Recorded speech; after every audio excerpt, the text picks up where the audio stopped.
Greetings. My name is Victoria, and I'm 33 years old. Just the other day, after returning from work, I stumbled upon a letter that turned my world upside down. I have always considered myself blessed with a beautiful family, a kind husband, and 2 wonderful children.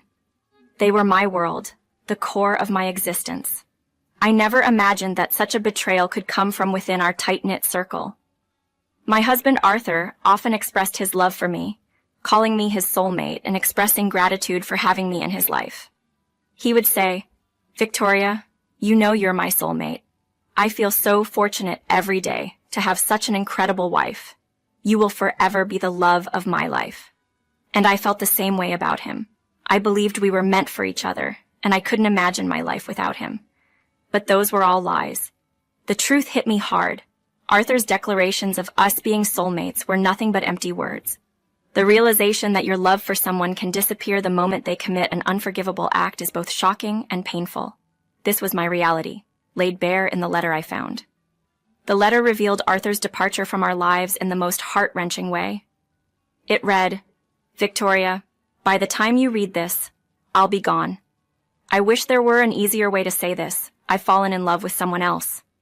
I once believed you were my soulmate, but I've found her, and it's not you. My feelings for her surpass anything we had, and I can't envision a future or a family with anyone else but her. I'm sorry, but I must follow my heart. Please do not try to contact me. My decision is final. I wish you and the children all the best, but I need to be with my true family." How could he do this to us? How do I even begin to explain this to our children? The pain was unbearable, and I found myself crying until there were no tears left. In my despair, I reached out to my mother-in-law, Amy, asking her to pick up the kids from school and keep them for a while. Without questioning me, Amy agreed, her happiness to spend time with the grandchildren masking the turmoil I was feeling. Amy, along with the rest of my in-laws, had always treated me like family. I never anticipated such a betrayal. Lost in a whirlwind of self-blame and confusion, I called Arthur's brother Walter and asked him to come over. When he arrived, he was shocked to find me in such distress. "What's happened, Victoria? Why are you in tears? Where's Arthur? Please, talk to me," he urged. Between sobs, I managed to say, "He's left us, Walter. He's gone." I was utterly lost, clueless about where Arthur could have gone. The daunting task of explaining his absence to our children weighed heavily on me. "Oh my goodness, Victoria, what are you saying? You're not making any sense," Walter exclaimed in disbelief. I managed to tell him about the letter Arthur left behind, which I discovered upon returning to a deserted home. Walter read the letter and couldn't help but express his frustration aloud, though he kept his comments to himself. Without a word, he grabbed the phone, intent on confronting Arthur, only to realize that Arthur had already blocked him. After several futile attempts to reach Arthur, including a call to his office, Walter decided it was time to involve our parents. Completely overwhelmed by the situation, I watched as Walter called Amy and Terry, my in-laws, and explained the urgency of the matter. They arrived shortly, having left the kids in the care of a neighbor they trusted deeply. The disbelief and disappointment were palpable as they read Arthur's letter. "I can't believe this. What's gotten into Arthur? How could he abandon his family like this?" They pondered aloud. Amidst their shock and anger, they tried to offer me solace. "Victoria, please don't cry. You've got to stay strong for the children. We'll do everything in our power to make him come back. He must face his responsibilities, especially towards his children," they assured me, their resolve clear. Terry was especially disheartened, struggling to comprehend how his son could execute such a heartless plan. "This is beyond comprehension. I never imagined Arthur could do something like this to you. We all thought he loved you deeply. It's clear now. He's a coward. Rather than confronting us with his feelings, he chose to flee," Terry lamented. It was then revealed that Arthur had resigned from his job months ago without anyone's knowledge, indicating he had been planning his departure for some time. This revelation was a shock to us all. We had spent the past months as if everything was normal, participating in family outings and living our daily lives without a hint of Arthur's true intentions. "This is just embarrassing. I'm mortified to call him my son. He will have to face the consequences of abandoning his family," Amy declared, her disappointment in Arthur evident. Despite their anger, they also expressed a willingness to accept the situation if Arthur truly loved someone else. If he's found love elsewhere, so be it. But abandoning his children is unforgivable. How do we even begin to explain this to them? The room fell silent, the enormity of the situation settling in. We all knew the conversation with the children would be heartbreaking, yet none of us had the words to soften the blow. The reality that Arthur had left his family behind was a painful truth we were all struggling to accept. Feeling forgotten or unloved by a parent is a deep pain I'm all too familiar with. My father left us after the divorce, saying I was nothing but a reminder of a life he wanted to leave behind. We lost touch completely. This kind of abandonment wasn't new to me. After my mom faced her struggles and couldn't look after me, I ended up navigating the world of foster care alone. The thought of my children feeling this way was unbearable. I vowed to ensure they always felt loved by at least one parent, no matter what. My sons, Billy and Joe, were just 9 years old. Despite their young age, they were remarkably perceptive and mature. After some thoughtful discussions with my in-laws, I knew it was time to face the hard truth with my boys. They sensed something was wrong the moment they stepped into the house with Walter. Gathering all my courage, I sat them down for a private conversation. I believe you both sense that something's happened, I started, struggling to find the words. I'm so sorry, my loves. This won't be easy to hear, but your father has left us.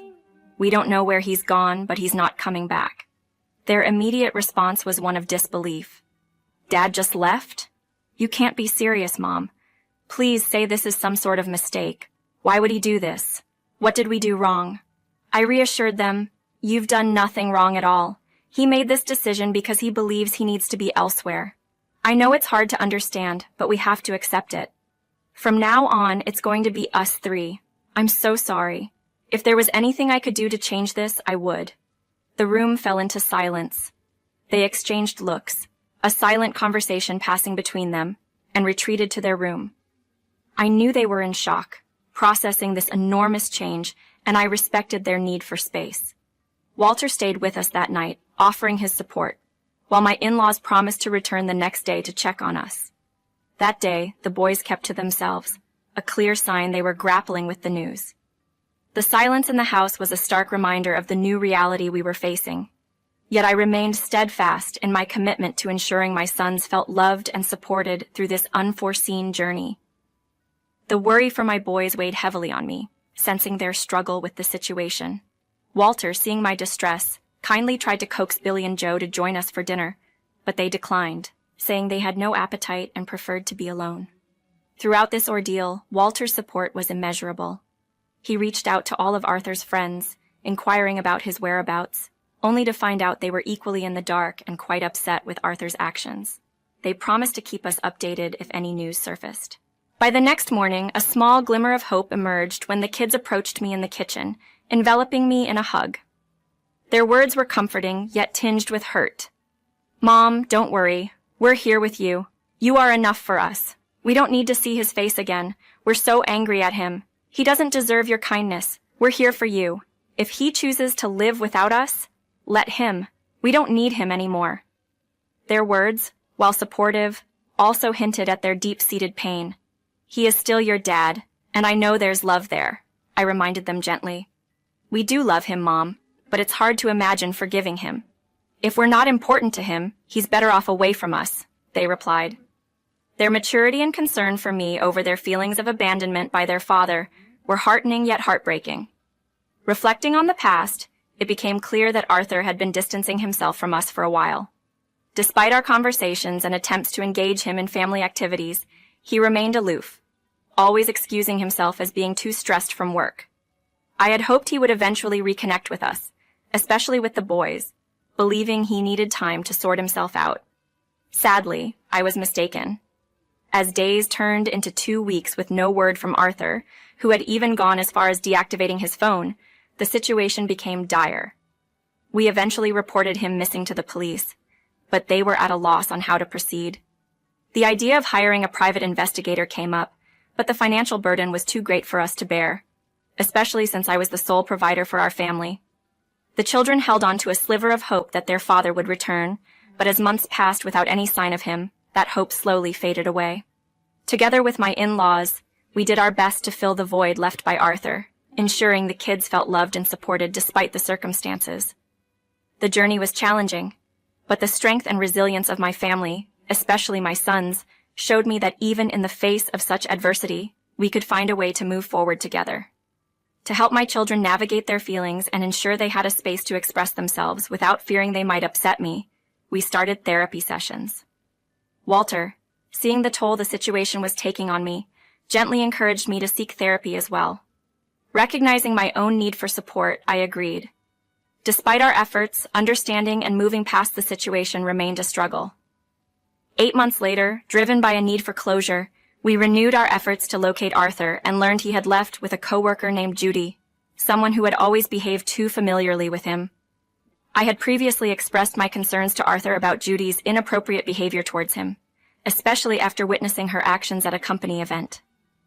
Despite my discomfort, Arthur assured me there was nothing to worry about, claiming Judy was merely seeking guidance in her new job environment.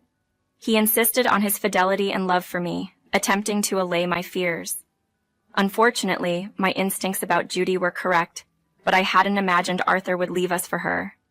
This betrayal cut deeply, not just emotionally, but practically as well, leaving me unable to pursue a divorce or child support due to Arthur's disappearance. Consulting a lawyer only confirmed my fears. Without an address for Arthur, legal proceedings were impossible. It was evident he had vanished to dodge his responsibilities, particularly financial support for our children, which disgusted me further. Living in the same house became increasingly difficult. It was filled with painful memories, and both the children and I yearned for a fresh start. The kids, especially, expressed a desire to move closer to their grandparents. After much discussion, we decided relocating was in our best interest. The house, owned by my in-laws and earmarked as Arthur's inheritance, had been our home under a rental agreement with them. Moving not only promised a new beginning, but also a chance to leave behind a place that had become a constant reminder of our loss and Arthur's betrayal. Facing financial constraints, we began searching for a more affordable living situation. However, my conversation with my in-laws took an unexpected turn. They shared their thoughts on our situation, acknowledging my desire to leave the house which had become a source of discomfort. I explained to Terry, my father-in-law, that the financial burden of maintaining the house was becoming unsustainable, and I was considering downsizing to a modest 3-bedroom apartment.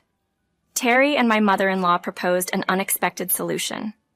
They offered to give me the house, stating that Arthur had forfeited his right to it through his actions, and they preferred to see it go to me and the grandchildren.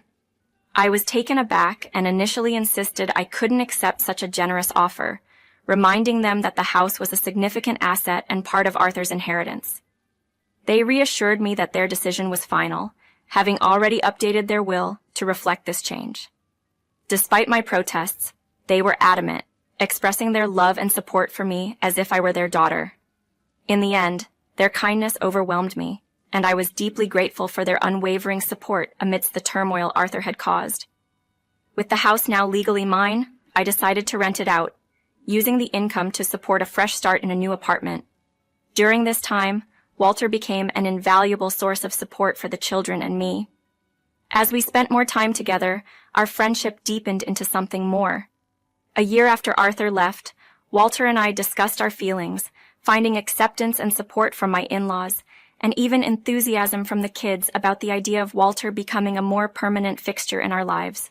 However, the shadow of my unresolved marriage to Arthur loomed over us, preventing us from fully moving forward. Despite this, we built a life together, focusing on the children's well-being and our growing relationship. 3 years passed without any sign of Arthur, his absence allowing us to gradually rebuild and find happiness without him. Unfortunately, we faced another challenge when my father-in-law, Terry, passed away. In the wake of his loss, I took on the responsibility of organizing the funeral arrangements, a task made somewhat easier by the absence of Arthur, whom we were unable to contact. Following Terry's passing, the house officially became mine. After discussing it with Amy, Walter, and the kids, we decided to sell it, opting to move closer to Amy and Walter's residence. The real estate market was favorable, and we quickly found a lovely couple interested in the property. This sale not only closed a chapter on a place filled with mixed emotions, but also opened a new one, closer to family and filled with hope for the future. After selling the house, we moved into Walter's home. He had inherited it from his father, and it was spacious enough for all of us. Just as we were beginning to feel settled in our new life, an unexpected blast from the past shook everything up. Arthur had returned, utterly bewildered by the changes during his absence. I received a call from an unknown number one day, and to my shock, it was Arthur. He was standing at our old home, confused and questioning me about the new occupants. I was so taken aback that I ended the call abruptly. Arthur, seeking clarity, decided to confront his brother, which led him directly to us. His first questions were about the house, not about his children or how we had been coping without him. His priorities were clear. He was outraged to find strangers living in his house and demanded explanations. When confronted with his lack of interest in his own children, Arthur retorted with news of his new life and impending fatherhood with Judy. He claimed he intended to reclaim the house for his new family. Walter and I explained that the house had legally become mine after his father's will had been updated, leaving Arthur with a small monetary inheritance instead. Furious and disbelieving, Arthur threatened legal action against us, believing he was unjustly robbed of his inheritance. Walter, standing firm, warned Arthur of the futility of his threats and urged him to leave, hinting at legal consequences if he persisted. Arthur stormed off, vowing this wasn't the end. The confrontation left us all distressed, especially considering the children. We decided to break the news to them gently. Their reaction, while upset, was resolute. They didn't want someone who showed such blatant disregard for them in their lives. Shortly after, a legal notice from Arthur's lawyer arrived. Amy, who was aware of the entire situation, expressed her deep disappointment in Arthur and decided to disown him officially, declaring him no longer part of the family. Using the contact information provided by the lawyer's letter, I saw an opportunity to seek justice. I planned to sue Arthur for abandonment, initiate the divorce proceedings, and demand child support. This step was not just about financial reparation, but about holding Arthur accountable for his actions and the impact they had on our lives. It was a moment of reckoning, signaling a new chapter for us, free from the shadows of Arthur's neglect and betrayal. Deciding it was time for Arthur to face the repercussions of his decisions, I was adamant that through the legal pressures we'd apply, he'd have no choice but to acquiesce to the terms of the divorce I proposed. This included charges for child abandonment and neglect. Should he contest the inheritance, I was confident he would not only lose, but also find his finances severely depleted by legal expenses. Walter stood by me, offering unwavering support and assistance in securing a competent attorney. Our goal was clear. Arthur would be held accountable for the turmoil he'd caused me and our children.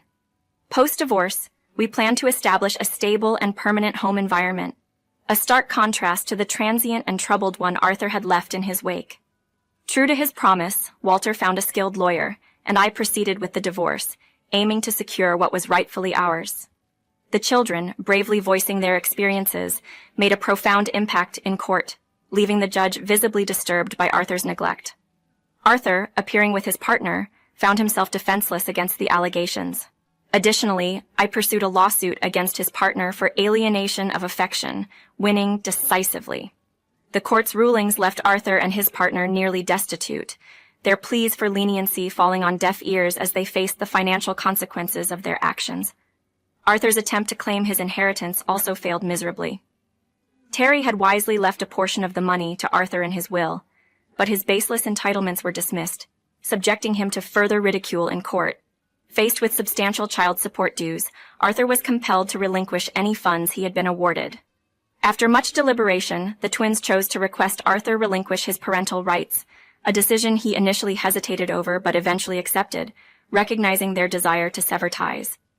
This relinquishment absolved him of child support obligations, but I strategically allocated the settlement to establish college funds for the twins. Amidst these legal victories, Walter proposed, marking a joyful commencement to our new life together post-divorce. Arthur's response to our happiness was predictably bitter, but we remained undeterred, attributing the fallout to his actions. His subsequent pleas for financial help, prompted by his deteriorating situation with his partner, were ignored. Ultimately, Arthur and his partner faced the natural outcomes of their choices. In contrast, I embraced a brighter future with Walter, who had shown himself to be a far superior partner and father figure than Arthur could ever aspire to be. Our new beginning was not just a departure from the past, but a celebration of renewed hope and unconditional support.